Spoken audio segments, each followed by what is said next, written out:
But Annie skims the wide beaches of the world as easily as she parks outside the factory and tree shops of the great cities. When we arrive in our destination in the New Annie, We'll always be embraced by good-looking men and good-looking women. We will not be betrayed, tortured, Or shot. no one in the Annie ever lies, cheats, or steals. dirty bastards, gangsters, motherfuckers. There is no room in the Annie for the degenerate races. Or the mentally deficient. Or the physically imperfect. No rooms for gypsies, Arabs, Jews, Turks, Kurds, blacks, or any other human scum. Finance is available. But hurry! Since this is a limited time off, Fast, sleek, free. No one ever packs to Annie with explosives to achieve a political objective. no man ever rapes and kills a woman in the backseat of the Annie while dumping her body out at the traffic lights with the contents of the ashtray. No one is ever dragged from a Annie by an enraged mob. No child's pelvis is ever shattered by a chance collision with the Annie. Backseat never slippery by sperm.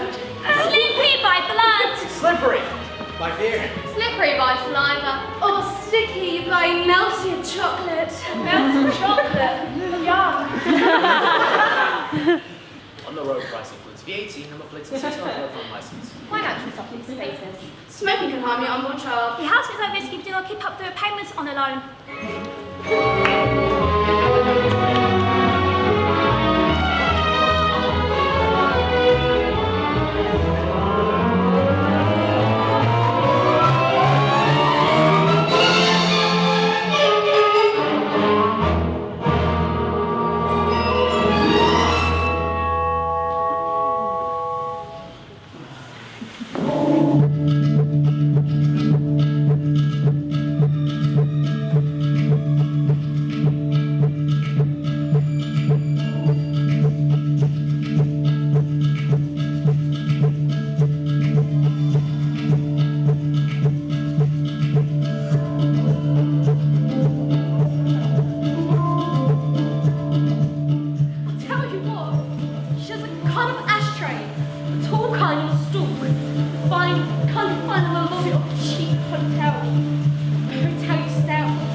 She doesn't seem to care. She has no conscience. She expresses no remorse. She says, I do not recognize your authority. Just what does she mean by that? Who does she think she is? Does she really think anything can justify the acts of random, senseless violence?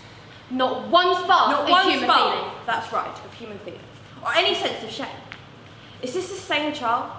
Is this the same child who wore pink gingham dress and straw hat, went with the daughters of doctors, dentists, TV presenters and property developers to the school on the hill with the polished brass plates and the teachers in strict ties and skirts? Is this the same man who had fantasy Barbie, fantasy Ken, and all the outfits? The tiny, tiny knickers and the tiny, tiny shoes, the house, the horse, and even Barbie's very own car? Is this the same little Anne who put all the tiny, tiny shoes in her own, put all the tiny, tiny dolls in her own, put all the tiny, tiny beads in her own? And what's more, pray to God each night with no sense whatsoever of irony. God bless Mummy. Trademark. God bless Daddy. God bless Wiggy Cat. God bless Trademark. With no sense of irony, but in the sincere belief that she will invoke it in her mini pajamas in the name of the Father, and the Son, and the Holy Ghost.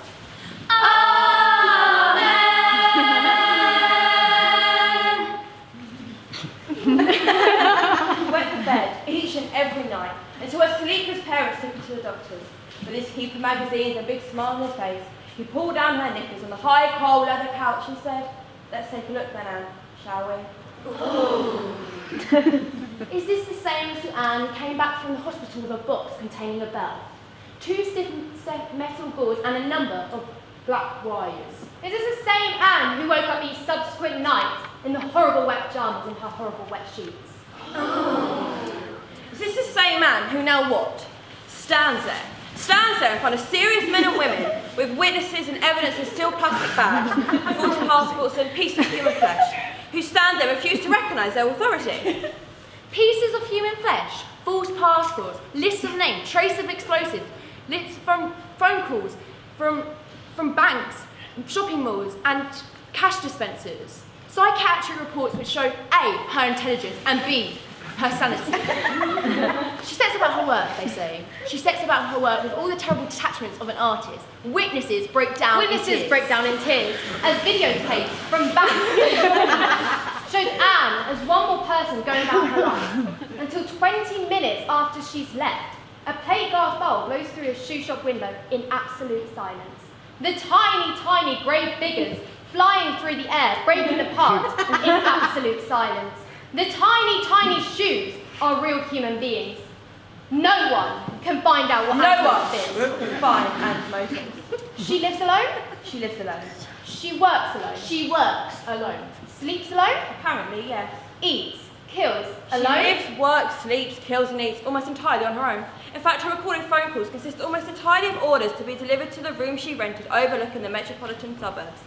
A large pizza, garlic bread and 1.5 litres of Diet Pepsi. Trademark. All for just £9.99. Calls, which are first assumed as coded messages. Calls, which are first assumed as coded messages, that's right, are actually deliveries. Delivery to her door and paid for in cash by boys on scooters. Is this the same man who now has witnesses breaking down in tears?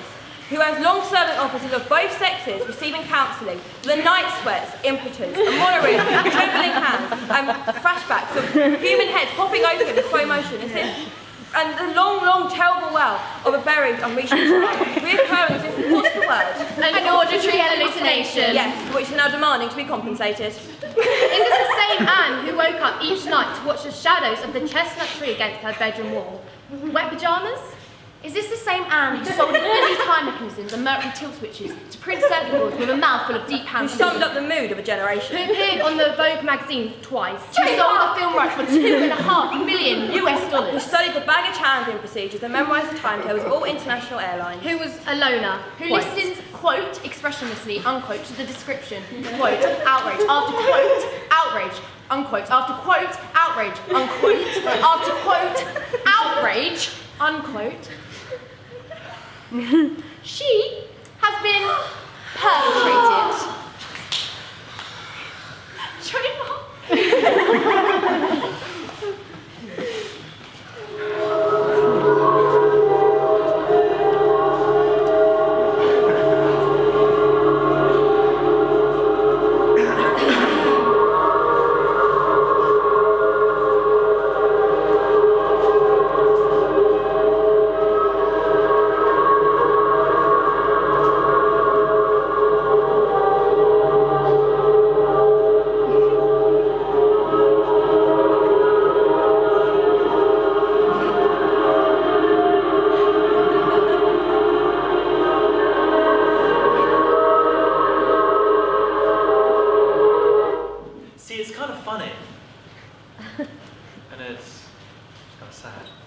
I guess it's kind of like one of those, you know, bittersweet things.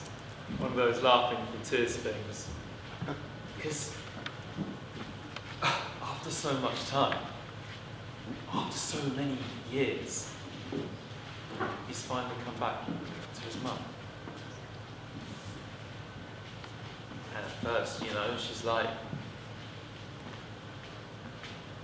who is this? And then there's that moment of realization that he's her son.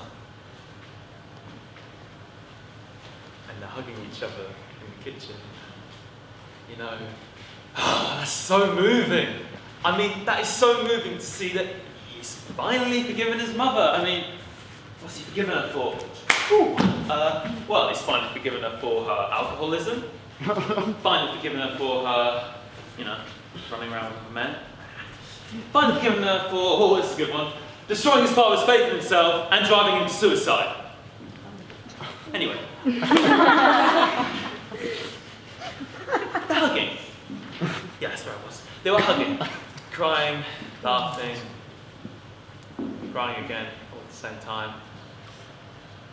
All in that same kitchen. He sang as a little boy, witnessing his parents' terrible arguments.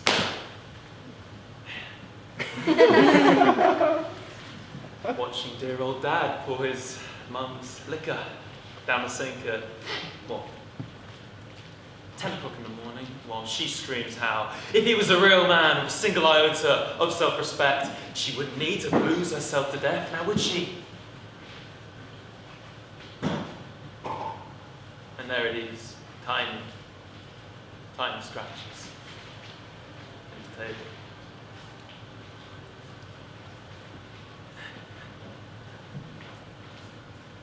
Which he recalls having secretly made with a fork. Anywho, he says, Mum, I've got a surprise for you. Mum kind of breaks away opens her eyes and says, "What a surprise." And then he says, "Look out the window, Mum." And outside that window is this dusty pickup. But it's got two tiny kids inside. Just staring right into the camera. And the thing is, she finds this so hard to believe that these two kids are her very own grandchildren. And then he says, "Mum, I want you to meet Annie." Woo! And that's when this woman, Annie, she's like, oh my God, she's real tall, fair, strong-limbed, has these clear, powerful blue eyes that just stare, stare right into your heart. And she's like, what's she like?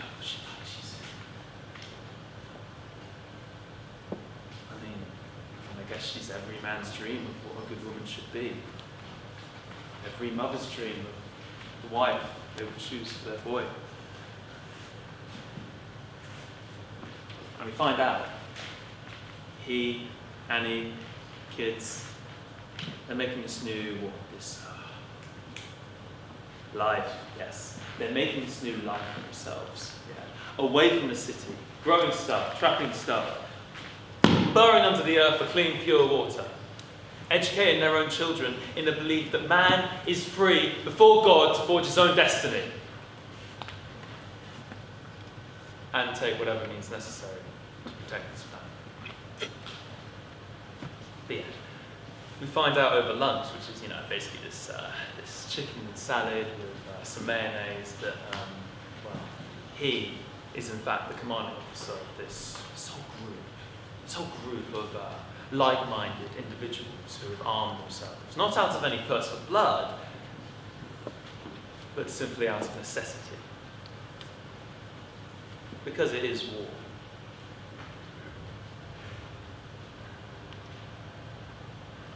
War?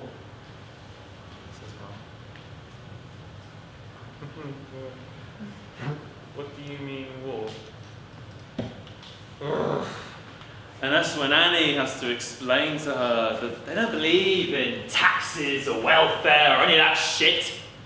How it is a war against the government, who have taken the bread out of the working man's mouth and given it to the pornographers and the abortionists of this world. How it is a war against the godforsaken faggots. How it is a war against the blacks, crack dealers.